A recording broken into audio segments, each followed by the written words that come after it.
What's up, guys? Another Down the Middle podcast. My name's Nomal. Ryan. And we'll be talking about guns. Everybody's favorite topic. 2A.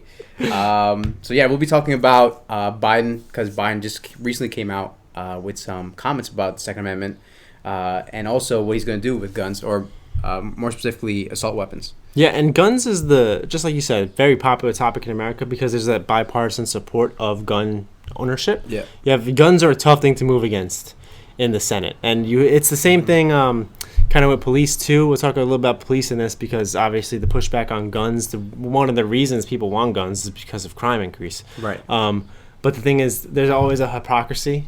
And the hypocrisy kind of breaks down when it comes to real legislation against guns because you say the Democrats, no more guns. But then you have the people who want the guns, and then the Democrats are surrounded by the security guards who have the guns. You're just like, well, what about the fact that you're surrounded yourself by guns? Yeah. See, the Second Amendment is such a weird topic because, when people talk about it, this is my opinion, but when people talk about it, it's more like a lack of logic conversation. There's so much like thinking that doesn't happen. Yeah. Like, for example, when we should take away guns, but then you leave people defenseless. Like, for example, some drugs are illegal, right? But that doesn't stop people from obtaining those drugs and using those drugs, right? Same thing with guns. People can get their hands on guns. People get their hands on anything, especially in the black market. You just don't know what's going on. And, for example, at least let those people try to get guns to... Well, one perspective is let those people get guns and defend themselves from people who might have illegally obtained them. Yeah, and the vast majority of crimes with guns are illegally obtained. So by taking away the guns from... I mean, this is the reason why you have the background checks and you have the process. And I agree that in some places the process should be more extensive. Also and agree. That we're not talking about restricting people from getting guns, but just making sure that the right people have them. But it's going to make it worse if you stop that. If you say that the right people can't have them, because then the wrong people are still going to get them. Exactly. It's so weird because, and also a lot of people like to blame the gun itself rather than the person that's using it. And I saw a funny thing about that. It's like, why do you go... It's amazing that people go to a gun show and everyone makes it out alive. Right. I never understood that logic. It doesn't make sense because someone has to pick up that gun and use it in a malicious way. But you're going to blame the gun instead of the person, and also agree on that note with Ryan that there are some places where it's way too easy to obtain a gun. Way too easy. And you can just walk in, it doesn't make any sense. So there should be some restrictions with that. But the whole talk about guns and where it's started to heat up again is the best way to put it, is because of the recent increase, like we've been talking about, assaults and violent crime. I just read off some stats. So we've seen increased violence over the past year and a half. So homicides rose around 30. I don't know if these numbers are right. 30%? 30.4, yeah. Over the nation. So this is nationwide. Mm-hmm. Nationwide. And then gun assaults rose 8% in large cities. That sounds about right, actually, in 2020. And the number of homicides in the first quarter of 2021 was 24% higher. That's insane. And the number of homicides in the first quarter of 2020. And that's in the nation. Yeah, in the nation, overall nation. Yeah, big thing about the nation stats is that you have a lot of places where the stats haven't increased. Right. Like places that haven't defunded, the places stay the same. So those numbers, it's 50 states. When you have, it's really like 8 or 9 that have kind of really gone insane.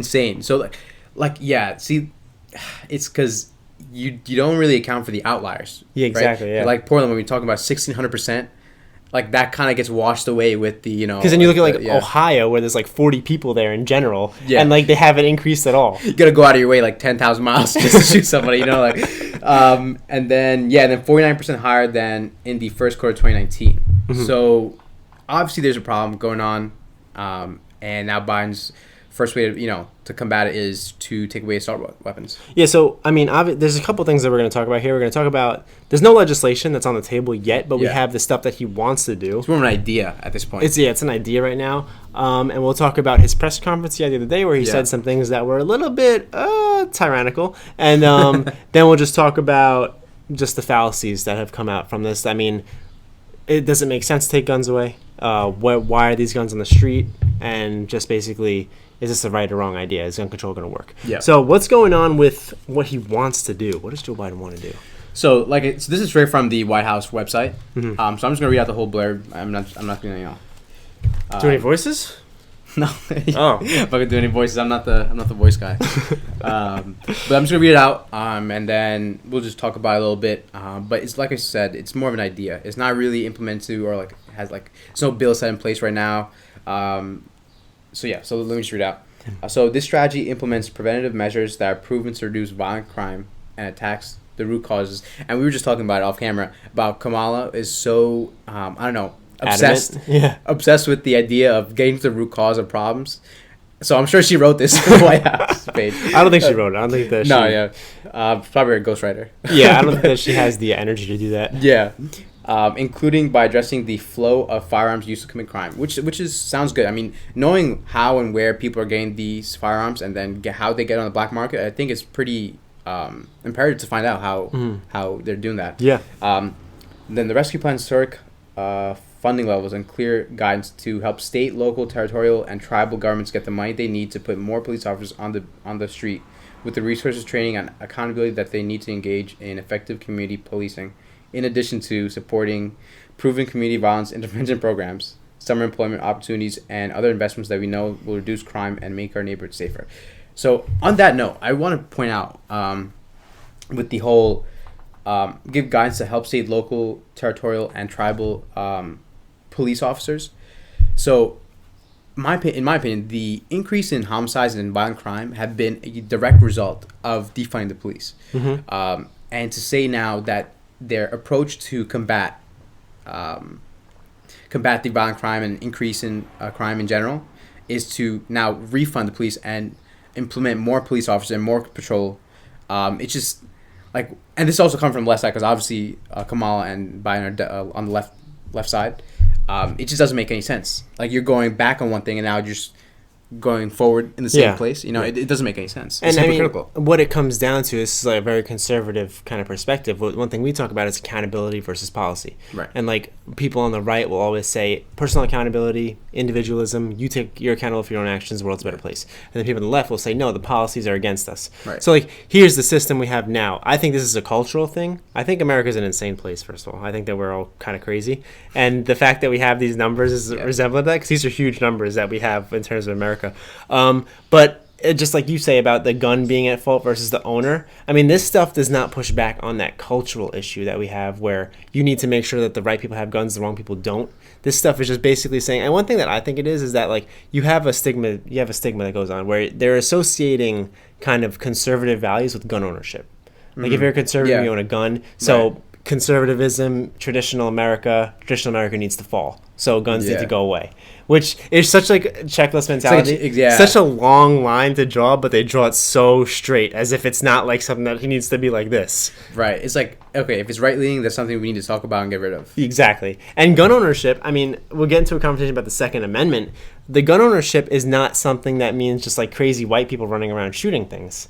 The Second Amendment is in case the First Amendment doesn't work. The Second Amendment is a backup measure for a hostile government takeover or to protect your family. Exactly. Yeah. And then also like supporting the police is more like a right-wing thing too. It is, yeah. And that's a weird thing that has happened. Right. And now they're using that same ideology to increase funding police to combat the Second Amendment or just like the violent crime in general, though. Isn't it crazy how that became such a right-wing idea? I don't know the numbers on how many police officers in America, but I mean it's hundreds of thousands, if not millions, of police officers in America. Yeah, I think it's less than a million. Less than a million? Yeah, I think it's like 800,000. I mean, so many of them are Democrats. There's so many Democratic police officers. Yes, absolutely. It's amazing how, and not just like slightly, but hardly associated that has become. Like, it's a really right thing if you support police. Like, policing is now politicized. It's insane. That's insane. Yeah.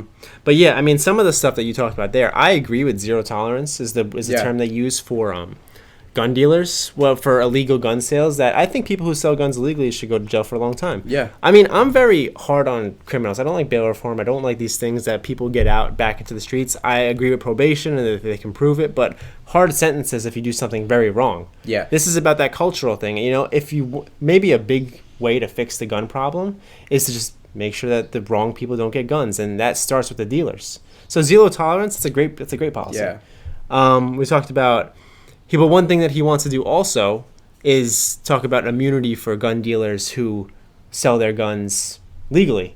Mm-hmm. So to take away right now, kind of like with pharmaceutical brands, they have immunity when they produce things. So like Pfizer has immunity for their vaccine. They're not liable for stuff that happens with their vaccine. Yeah. Gun Of course, dealers Big Pharma has immunity for yeah. everything. So gun dealers have immunity for their weapons. If you buy a gun from Lockheed and Martin and then you go and you kill someone with it, it doesn't go back to Lockheed and Martin, which makes sense. But that makes sense. Like that's not like whatever you do with the product that you purchase is not up to the person that sold it to you. It's just a capitalistic system. They produce it. If it's a wrong thing, then you don't consume it again. You could say that it's far worse that the pharmaceutical companies have that immunity because those things have a long-term effect you don't know about. A gun has one function. I mean, a gun, you're not feeling an after effect from shooting a gun 30 years later. Right, and let alone the fact that these large drug companies also monopolize. So they're the only people that you could come to for that, and they face no repercussions when they're the only outlet for it. So he's spoken about immunity. He also listed a very false statistic. It was something like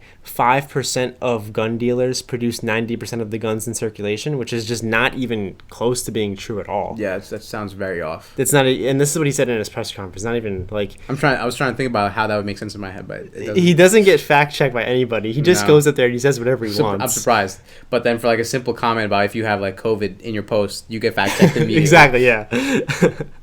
One thing that he said was that COVID, and this is not something he said, this is about the bill itself. COVID funding, there's $350 billion in excess from COVID funding in these states, and they should use that to reinvest in the police. So first off, you had, just like we said, way too much money put into the wrong stuff for COVID. There's $350 billion sitting around right now. That's a lot of money. And he wants to use that. He's saying, you guys, hey, use it. Go do whatever you want to stop crime. Do you really think these Democrat-led cities are going to use that money that they didn't use for COVID because blue cities were hit worse by COVID than red cities, and now reallocate it to stop crime? Yeah, I mean, there were some articles I read about like maybe a month ago stating that the excess money that was found with the COVID relief, they were going to implement it to like different things, but nothing to do with the crime. Yeah, they're going to use it to push forward the agenda. That's a lot of money. You can do some real, I'm not going to say damage, but you can make some real change with $350 billion. And did you say that Biden said told states to use it on crime? Yeah. Okay, because I remember, then about like maybe a month or two ago, he said to use it on anything, I think. Oh, did he? Yeah. No, this time it came out specifically, that number, $350 billion, use it to stop the violent crime. Okay. And then the summer programs is a weird one. Summer is going to end in a month or 2 months. Yeah. You got to pass this legislation soon if you want summer. That's a very I don't know. That's an interesting one. I don't really agree that you need to put kids into summer programs to stop violent crime. Yeah, it's more like it's a good thing to do. Yeah, sure. It's a good thing to do. It's more like one, we know that crime increases during the summer because everybody's out and all that stuff.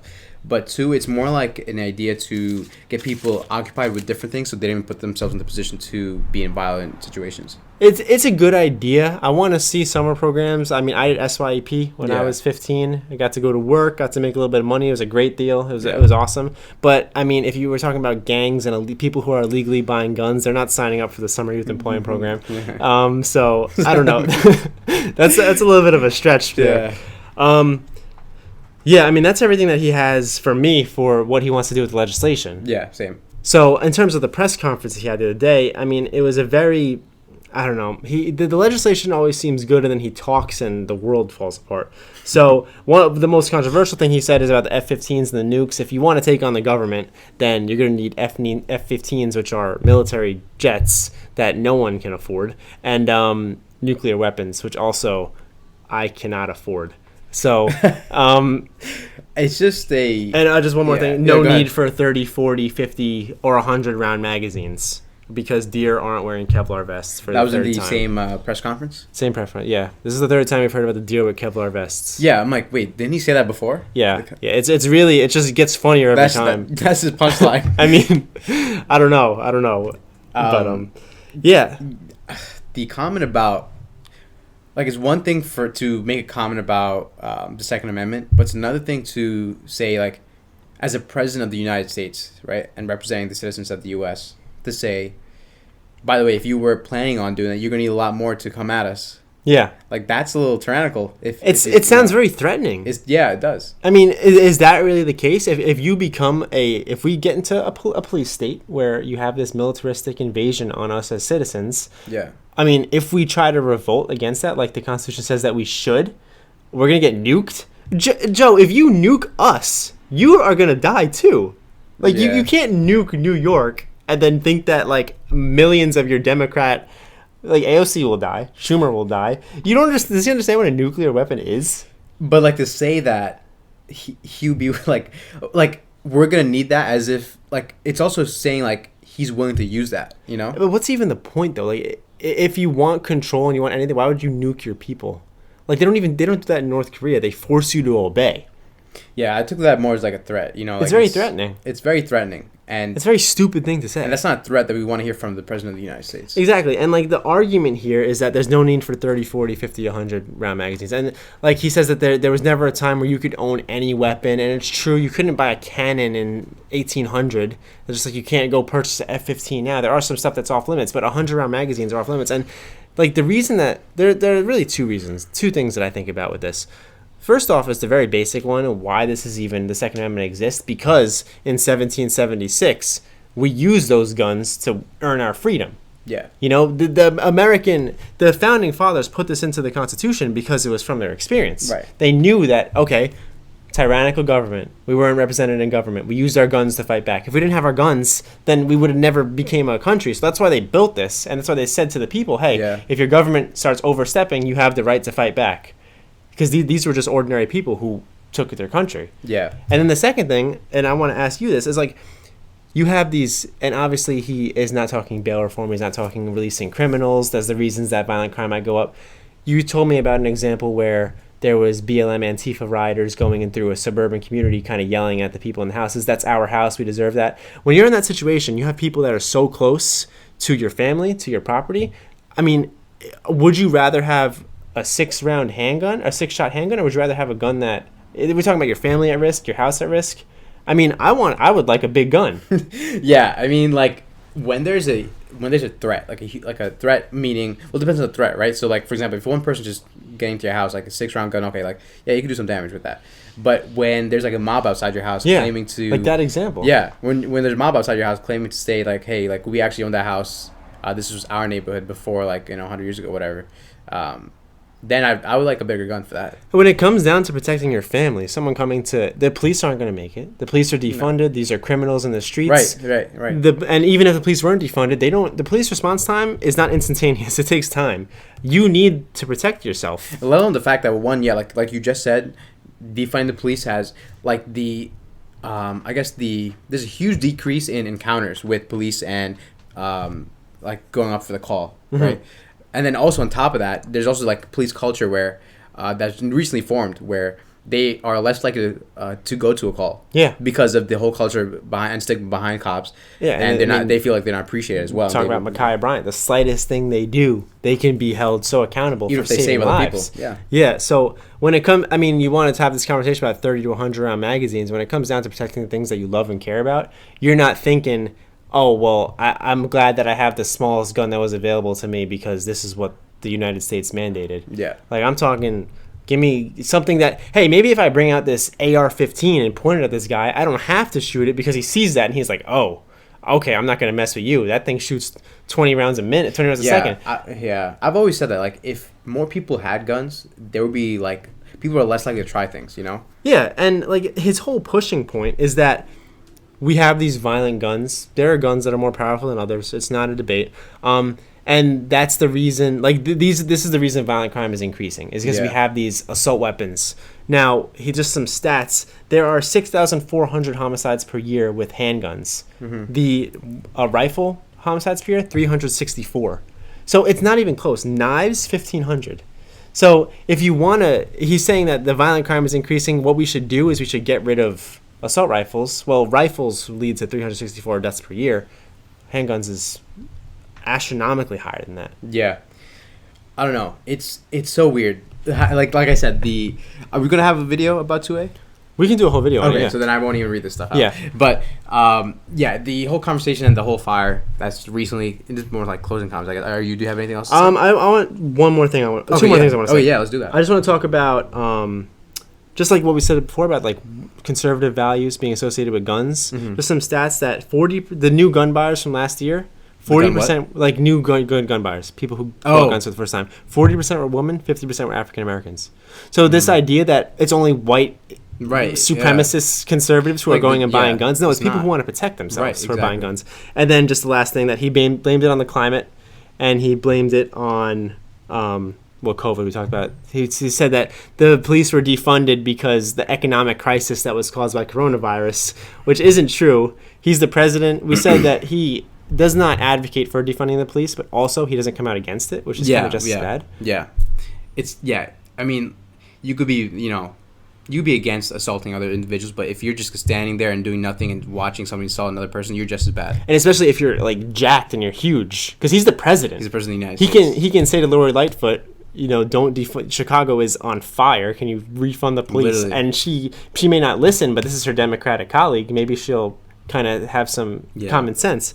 And this last thing, climate affecting it. Yes, crime spikes in the summer. It always does, but we're talking 126% increase in shootings in Portland. 64% in NYC, 51% in LA. Huge. These are huge numbers. Huge numbers for cities that already have had like a good amount of crime to begin with. You don't start sweating and shootings go up 150%. That's not something that happens. No, not exactly as cyclical as Joe would like it to be. No. It looks like they're just trying to kind of, hey, defunding the police was the wrong idea. Letting these prisoners out was the wrong idea. Let's try to cover our bases and blame it on the sun. Because the sun is really an enemy to the left. Like on a lot of different occasions, and he didn't do anything. So, I'm a sunist. I'm a sunist. Oh my god. But more so like as Columbus' closing comments, I think society has created this whole problem. Mm-hmm. This whole the problem, not the problem of 2A per se, but more so the problem of what we're experiencing right now. And the problem would be the whole defunding the police movement, which created the increase in crime, and now we're refunding the police to combat the increase in crime that we created in the first place. Are we going to defund them after again? What's it going right? It doesn't make any sense. And then it's just like also I think it's a slap in the face to police officers, because now to hear that we're defunding you, and then to go back and say we're refunding you because we need you again. Yeah, right? It doesn't make any sense, and I don't know. It doesn't make sense in terms of left wing ideologies and like how they're really approaching the problem. You talk about lasting change. Like, they're going to refund, but one thing we spoke about was that 75% increase in retirements in certain places among police departments. That's not something that refunding is going to help. This is lasting change that's going to make a big difference. You see it all over. Crime is up everywhere. And, we're feeling the ramifications of bad policy, and hopefully we can just kind of correct it now. It's good that they're coming to the table now. I wish that they would say this was the wrong idea. Because when you get emotional, you get passionate about things. George Floyd's case was a horrible, horrible tragedy, and there was an emotional response. Mm-hmm. You don't necessarily expect that from your politicians, that emotional response. You want them to be more logical. But it happened. Now, can they say it was the wrong thing to do? We back the blue. Let's get this crime down. Let's protect the American people. I don't think they will, but I hope they do. Yeah. And also I think it will eventually create a more polarizing effect, because as we've seen and we talked about before, their population migrating out of blue for the first time. Yeah, exactly. From blue led cities. Yeah, and they're moving to red led cities. And like I said, it's just moving populations, and then more so, and then even creating more polarization inside the country. Yeah, and then these are the stats that show the people are just doing this to be safe from the deer and from everything that's against us. From the F-15s that are inevitably coming to your doorstep. And the nukes. Yeah, let's hope that your deer have Kevlar vests to protect you from the nukes. You'd be all set if you have that. Just go in the forest and look for a deer that didn't make it, and then just take their Kevlar vest, because Batman wears Kevlar. Because they definitely have one. Yeah, they're all over. But I think we're good for this one. Mm-hmm. So, hey guys, do your research, like and subscribe. And also, I just want just to point out, shout out to the new subscribers. Oh yeah, we've been shooting up. Hey. So thank you. Yeah, thank welcome you for down the middle. Yeah, welcome. Yeah. We'd love to have you. Hopefully there's some left people on there, some right people, some moderates, and comment, subscribe. Thank you for coming to the channel, and we're gonna keep on doing what we do. Yes, sir. All right. Catch you guys later. Peace out.